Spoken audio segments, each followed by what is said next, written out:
না এটা তো আসলে একটা দুইটা আমি গুণে শেষ করতে পারবো না ক্যামেরা আসা তো এইভাবে আমাকে বললে আমি ইটস হবে না বিকজ আসলে এটা তো মনের ভেতর থেকে একটা জিনিস আসতে হয় তো ওই যখন মিলনের সময় বসাচ্ছিলাম ফর সাম রিজন আমি যেটা করি যে I try to connect my own emotion with the scene তো আমি মিলারে যখন বসি এবং আমার নিজের চোখের দিকে নিজে তাকাই নিজের মনের ভেতর কিছু মনোলগ রান করি তখন আসলে আস্তে আস্তে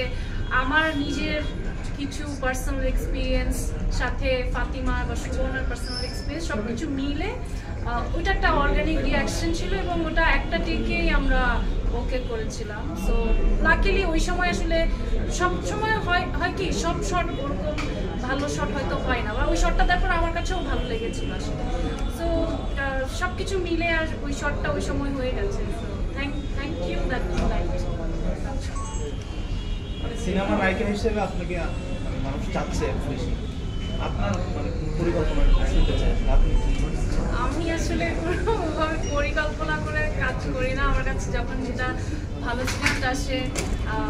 ভালো কাজের অফার আসে আমি সেভাবে পিক করার চেষ্টা করি এবং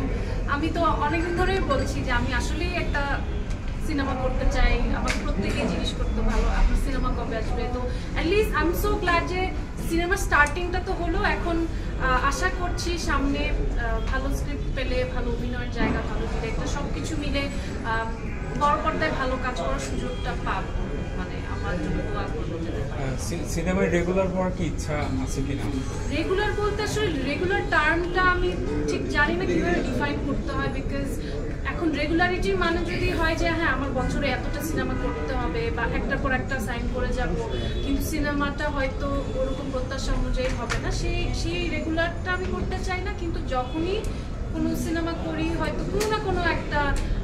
জায়গায় যদি আমাকে প্লাস করে তখনই সেটা করতে চাই হয় সেটা আমার ক্যারিয়ারে অভিনয়ের ক্ষেত্রে প্লাস করবে না হলে দর্শক জনপ্রিয়তার ক্ষেত্রে প্লাস করবে বা একটা না একটা প্লাস